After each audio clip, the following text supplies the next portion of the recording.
Ya silakan.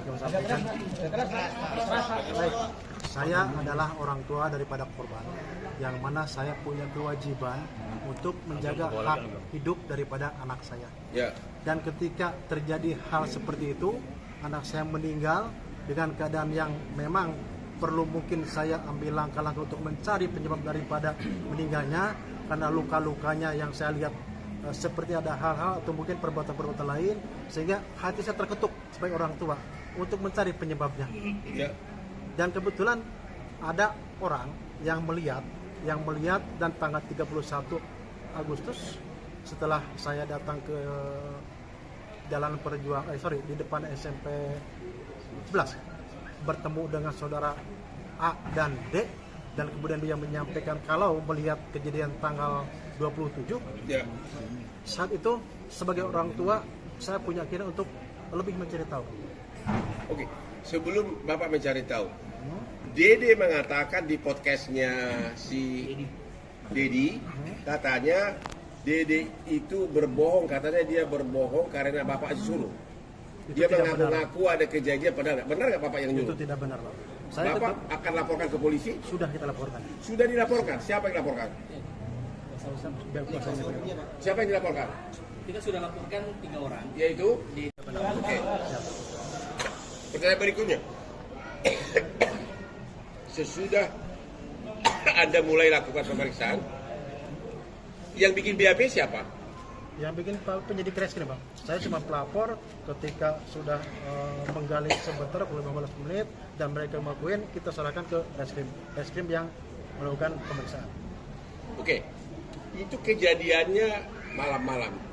Kenapa di BAP bisa begitu jelas para pelaku mengingat motornya merek apa, siapa bonceng siapa?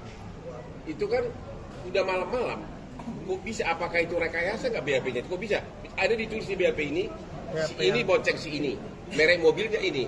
Yang ada malah pelaku mengatakan di BAP, aku duluan yang perawanin.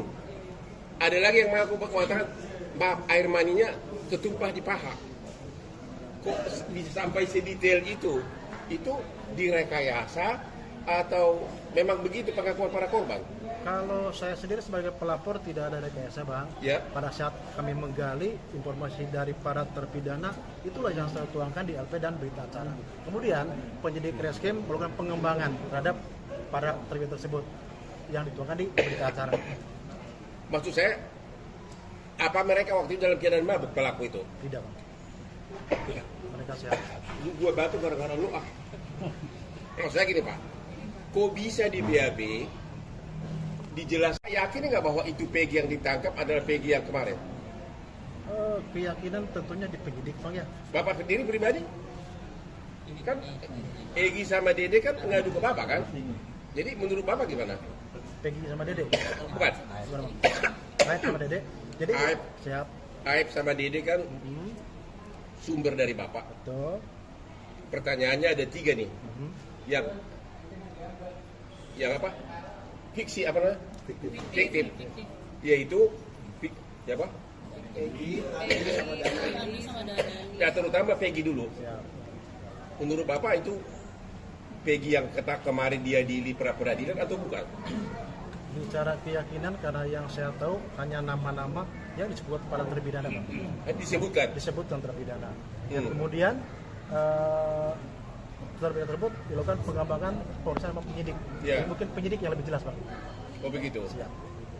Kalau yang 2 lagi fiksi itu nggak tahu juga Pak? Saya tidak tahu. Nggak tahu ya. Ada pertanyaan kamu ke biar puas lah, biar kita nanti gue hanya disumpah dengan berita acara. Kenapa tidak dibawa ke persidangan? Padahal mereka adalah saksi kunci. Mereka hanya tanda tangan BAP, memang menurut hukum acara boleh sambil bikin BAP disumpah, tapi tidak dibawa ke persidangan. Posisi saya hanya sebagai pelapor. Nggak tahu. Posisi saya hanya sebagai pelapor, yang mana melaporkan adanya suatu tindak pidana terhadap pelapor anak saya. Jadi nggak tahu kenapa Dede sama Aib tidak dibawa bersumpah di depan persidangan. Iya, saya tidak tahu. Di antara banyak sumber informasi, kami layak dipercaya. Karena kami menggali lebih dalam, berpihak pada kebenaran, berpegang pada data dan fakta, agar layak Anda jadikan referensi. Kompas TV, independen, terpercaya.